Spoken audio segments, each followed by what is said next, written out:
Bonjour et bienvenue pour une nouvelle vidéo. Cette fois-ci pour vous présenter une figurine de la collection Marvel Eagle Moss, les personnages issus des Marvel Movies, avec une armure d'Iron Man, la marque 38 hors série. Voilà, donc j'ai trouvé ça sur internet, j'ai payé un peu plus cher. J'avais fait 3 vidéos précédemment sur des armures d'Iron Man hors série, les premium que j'avais réussi à avoir. Avant, je n'arrivais pas à les avoir sur le site. Là, j'avais trouvé un site qui s'appelle Destock en stock qui les faisait, donc à 12 €. Mais celle-là, j'ai payé un peu plus cher, j'ai payé à 24. Celle-là, c'est l'une des dernières qui est sortie. Et comment dire, je savais même pas qu'elle était sortie à l'origine. Parce que j'avais vu qu'effectivement, sur le site, ils l'avaient mise, mais je l'avais pas vue en vente. Donc, j'avais pas l'assurance qu'elle avait sorti, tout en sachant que la société Eagle Moss avait quand même pas mal de problèmes. Au niveau de sa gestion et puis des sorties de figurines, donc voilà. Et j'ai eu la joie de la trouver, donc celle-là de souvenir, je l'ai payée 20 €. Donc je l'ai payé plus cher, de 8 €, mais bon, bah déjà j'ai l'assurance de l'avoir. Et en plus, ça me fait une armure d'Iron Man en plus. Voilà, donc sur le site des stocks en stock, je crois qu'il en a encore un, 20 € l'unité, c'est intéressant. Voilà, bon après ça dépend le prix que vous aimez mettre dans vos figurines, mais bon, vu qu'avant je pouvais les trouver sur 25 facile sur le site Eagle Moss, bah 20 €, ça va. 5 € de frais de port, donc ça fait 25 la totalité. Ça reste quand même assez intéressant. Voilà, si vous aimez le produit. Donc nous allons voir ce que ça donne.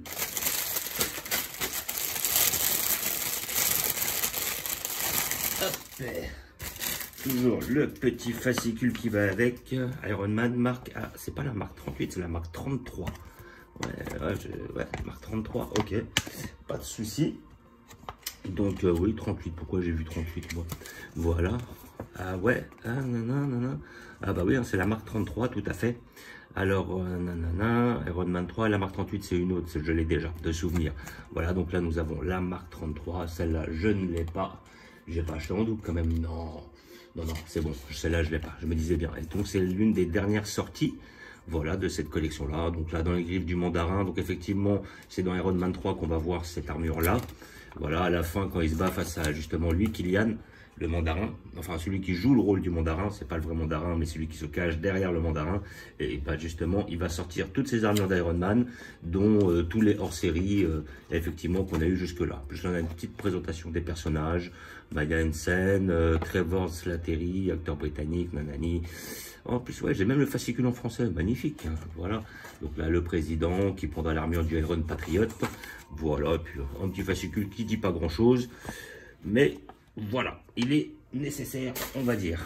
Voilà, donc on va voir ce que ça donne, je le découvre en même temps que vous. Donc là, comme d'habitude, on a la petite carte qui atteste de l'authenticité du produit, voilà, numéro 1490, voilà. Un petit couteau pour enlever les scotch. Voilà.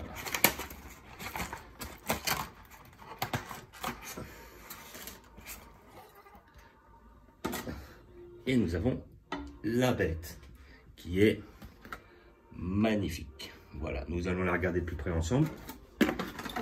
Là, je garde les boîtes hein, au cas où, si un jour je suis amené à les revendre, ça aura toujours plus de poids, enfin plus de prix. Si j'ai le fascicule et j'ai notre boîte intacte. Alors là, nous allons voir ça de plus près. Voilà, et ben franchement, elle est magnifique. Alors comparé à certaines armures que j'ai eues avant, ouais, c'est pas la meilleure que j'ai vue. Hein, parce que là, bon, je vois quand même 2-3 petits défauts de peinture. C'est un peu plus grossier. Là, on n'a que 2 jeux de couleurs, effectivement. On a notre blanc au centre, on va dire même 3 jeux de couleurs, mais notre blanc au centre, nos petites couleurs métallisées, et puis notre rouge métallisée là. Elle est pas mal. Franchement, elle est pas mal, mais c'est pas la meilleure que j'ai vue. Sinon, le sculpte reste quand même assez bien fait. C'est une belle petite pièce quand même. Voilà. Elle est mignonne, mais bon, ils sont pas trop foulés sur les coloris, quoi. Voilà. Le sculpte est pas mal, mais voilà, c'est pas transcendant. Celle que j'avais préférée, celle où... Ah, j'ai plus les chiffres en tête de toutes les armures. Je crois que c'est celle qui était en noir et blanc, là. Je la trouvais vachement bien. Là, elle était vraiment super belle. Mais celle-là, ouais, celle-là est pas mal. Franchement, elle est pas mal. Elle viendra compléter la collection. Elle est jolie, c'est une belle pièce. Franchement, ça va, ça le fait. C'est pas trop mal. Ouais, elle est pas mal.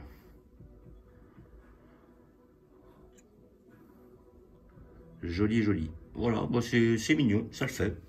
Voilà, donc petite figurine justement issue de la collection Eagle Moss Marvel. Voilà, donc la société qui effectivement a fermé. Voilà, donc certaines de ces figurines seront reprises par Altaïa, donc il va sortir justement ces précieuses figurines.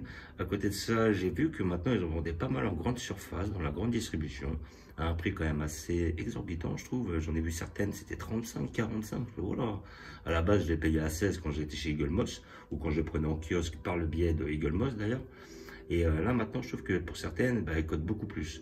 Alors, c'est vrai qu'on a tous les prix, hein, voilà. Hein. Et puis, en fait, ils ont simplement, les ont sortis dans des boîtes différentes. Donc, je pense pas que la différence de 20 € se fasse simplement sur la boîte, quoi. Mais bon, dans tous les cas, ça reste pour certaines pièces une belle collection. J'ai toujours trouvé que dans cette collection-là, ils faisaient très bien les armures. Voilà, il y a certains boss, certains hors-série qui sont très bien faits. Les Hulkbusters sont très bien faits. Voilà, ça permet d'avoir des Hulkbusters assez abordables, de bonne qualité.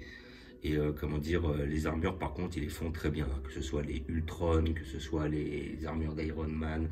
Voilà, il y en a certaines qui sont vraiment magnifiques. Voilà. Donc comme d'habitude, je vais vous montrer où je vais la placer. J'ai prévu une place pour notre ami qui ira rejoindre la troupe. Ce qui va nous faire un bon paquet d'armures maintenant.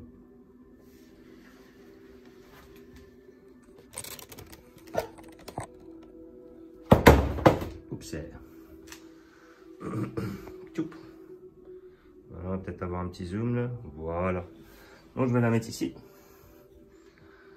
Voilà, j'ai une place toute désignée pour notre ami qui va venir se mettre juste derrière.